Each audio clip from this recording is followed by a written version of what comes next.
Assalamualaikum warahmatullahi wabarakatuh. Perkenalkan, nama saya Saharudin. Akan meresu materi mengenai uji instrumen dan uji asumsi klasik. Uji instrumen dan uji asumsi klasik yang dibawakan oleh kelompok 6. Konsep uji instrumen. Uji instrumen merupakan proses evaluasi terhadap alat atau metode pengukuran yang digunakan dalam penelitian. Tujuannya yaitu memastikan instrumen tersebut mampu mengukur apa yang seharusnya diukur secara valid dan konsisten. Validitas ini mengacu pada tingkat keakuratan alat ukur dalam menangkap konsep yang diteliti. Misalnya validasi isi, validasi konstruk, dan validasi kriteria. Validitas instrumen juga mengacu pada tingkat keakuratan alat ukur dalam menangkap konsep yang diteliti.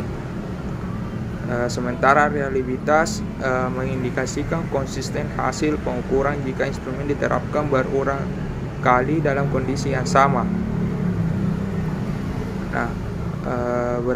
Metode uji instrumen yang umum digunakan untuk menilai validitas dan reliabilitas, diantaranya itu uji validitas isi atau content validity, uji validitas konstruk, uji reliabilitas konsisten internal, tes retest reliability, uji split half reliability. Konsep dasar uji asumsi klasik.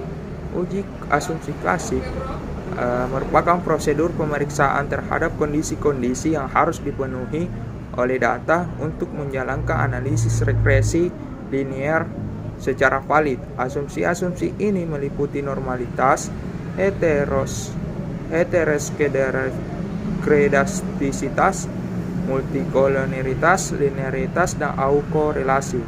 Dan memenuhi asumsi klasik memastikan bahwa estimasi parameter regresi tidak bias, efisien, dan koefisien dapat diinterpretasikan secara benar. Setiap uji asumsi klasik itu memiliki tujuan khusus, seperti mendeteksi penyimpangan distribusi data, ketergantungan antara residual, dan hubungan linear antar variabel independen dan dependen. Deteksi dan penanganan masalah ini memungkinkan peneliti memperbaiki model atau menggunakan metode analisis alternatif. Uji normalitas.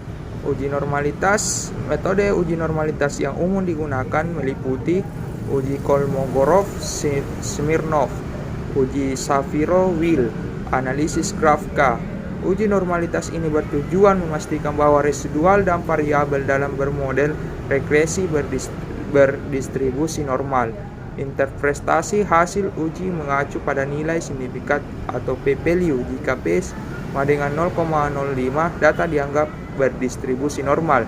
Jika p f 0,05 asumsi normalitas tidak terpenuhi, perlu tindakan koreksi atau metode analisis non parametrik dipertimbangkan. Uji autokorelasi.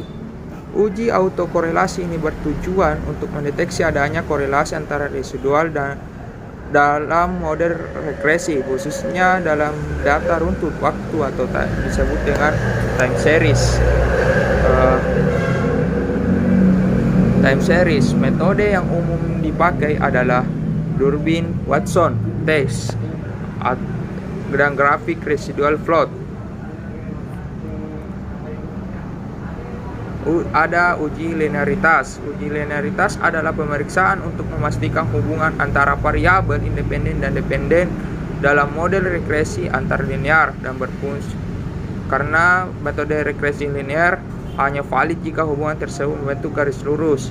Metode yang umum untuk menguji linearitas meliputi scatter plot, uji lag plot of fit, analisis residual. Selanjutnya ada uji heterokedastisitas. Adalah kondisi varians residual yang tidak konstan sepanjang nilai variabel independen yang melanggar asumsi homoskedastisitas pada regresi militer. Metode deteksi heteroskedastisitas meliputi uji Gleiser, uji Bresch-Pagan, plot scatter residual. Selanjutnya ada uji